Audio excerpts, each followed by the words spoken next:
Começamos com um livro da Guerra e Paz, O Labirinto Literário de Miguel Torga, de Norberto Veiga, um livro extenso, com quase 600 páginas, que constitui uma viagem ambiciosa e conseguida pelo mundo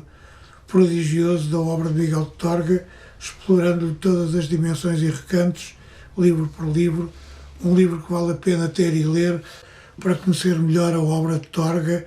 e a extensa obra poética, memorialística e também de ficção e teatral que nos deixou. Depois temos de um português que nasceu em Mértola e acabou por se exilar e radicar na Holanda, onde foi professor na Universidade de Utrecht e também em Amsterdão, e que depois de ter publicado um livro com grande êxito e grande e merecido êxito editorial, assim nasceu uma língua, publica agora também com a chancela da Guerra e Paz, O Português à Descoberta do Brasileiro, que nos ajuda a compreender melhor de que forma é que esta língua que une Portugal e o Brasil, os portugueses e os brasileiros, é frequentemente o maior obstáculo que temos de transpor para conseguirmos conversar uns com os outros e nos entendermos melhor. Também com a chancela da Guerra e Paz, concentramos aqui livros com a mesma chancela, o que se justifica porque são obras valiosas, que se chama Frei Manuel de São José ao Duende de Madrid, escrito por José Barreto, conta-nos a história de um misterioso escritor satírico que conseguiu, com um semanário manuscrito distribuído pelo clandestinamente em Madrid, pôr durante meses o governo espanhol no tempo de Filipe V e da rainha Isabel Farnésio numa verdadeira perturbação e num ataque de nervos sempre renovado. O jornal satírico chamava-se El Duende, pseudónimo do autor, que atacava sem piedade as mais altas figuras da governação castelhana e os próprios monarcas. Durante meses tudo fizeram para o apanhar e finalmente, quando conseguiram descobrir,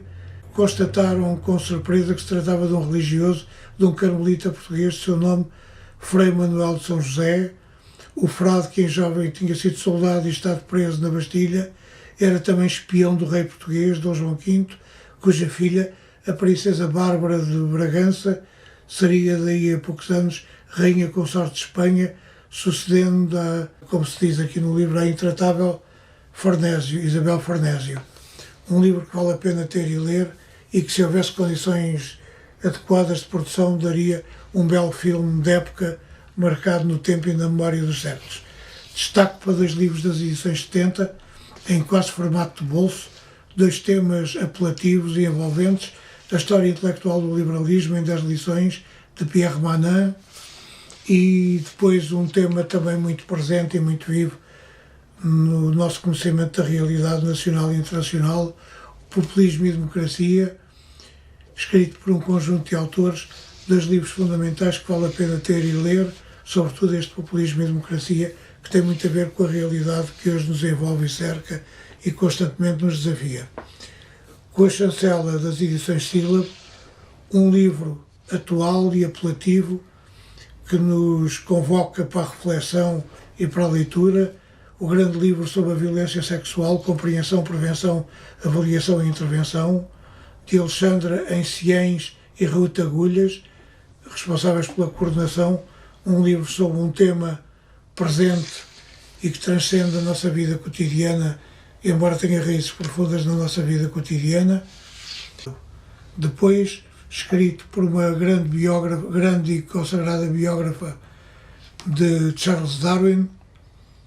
de seu nome Janet Brown. Ela explica neste livro de caráter biográfico por que razão a origem das espécies de Charles Darwin